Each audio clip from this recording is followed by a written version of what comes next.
একসময় কানহাইয়া কুমার নামের এক তেজি তরুণ আলোড়ন ফেলে দিয়েছিলেন ভারতের ছাত্র রাজনীতিতে। তুখর ভাষণ, যুক্তিতে মাখামাখি, বিরোধীদের ধারালো আক্রমণ। জওহরলাল ইউনিভার্সিটির বাম ছাত্র নেতাকে ঘিরে তখন থেকেই স্বপ্ন দেখা শুরু।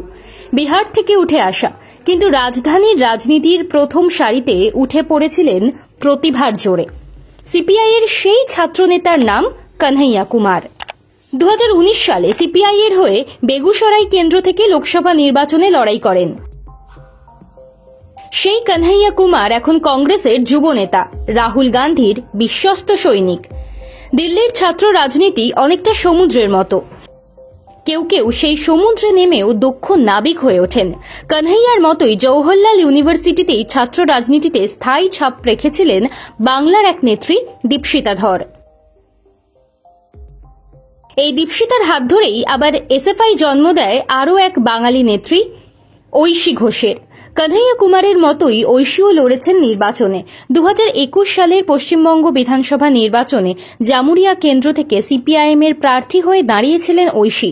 সেই ধারায় জন্ম দিতে চলেছে আরও এক রাজনীতিকের। তিনি এক বাম নেতা, ধনঞ্জয়।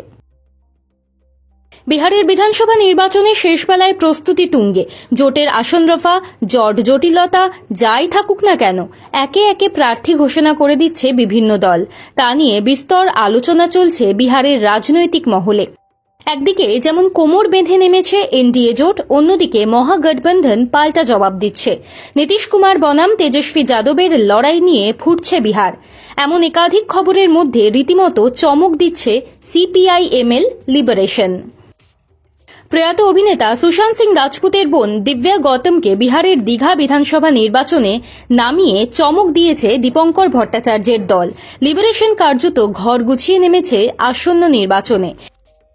এই বামপন্থী দলের হয়ে গোপালগঞ্জ জেলার ভোরে আসন থেকে প্রতিদ্বন্দ্বিতা করবেন জওহরলাল নেহেরু বিশ্ববিদ্যালয়ের ছাত্র ইউনিয়নের প্রাক্তন সভাপতি ধনঞ্জয়।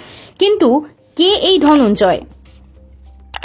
গয়ার এক দলিত পরিবারে জন্ম ধনঞ্জয়ের। বাবা একজন অবসরপ্রাপ্ত পুলিশ কর্মচারী, মা গৃহবধূ।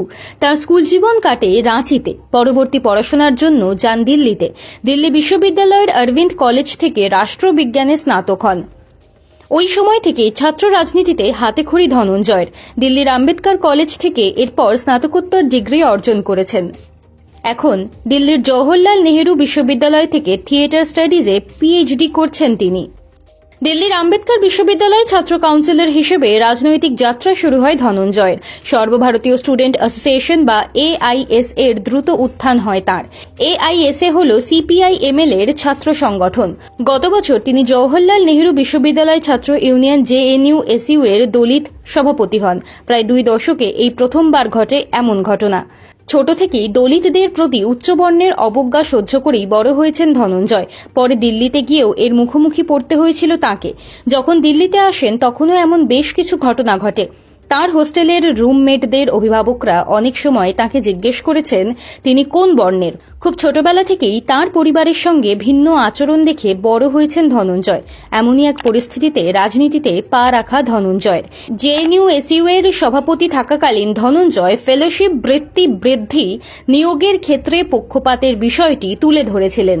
এক সংবাদ মাধ্যম অনুযায়ী তিনি এমনও বলেছিলেন যে একজন দলিত ছাত্র পরিশ্রমী এবং মেধাবী হওয়া সত্ত্বেও সাক্ষাৎকারে বিবেচিত হচ্ছে না।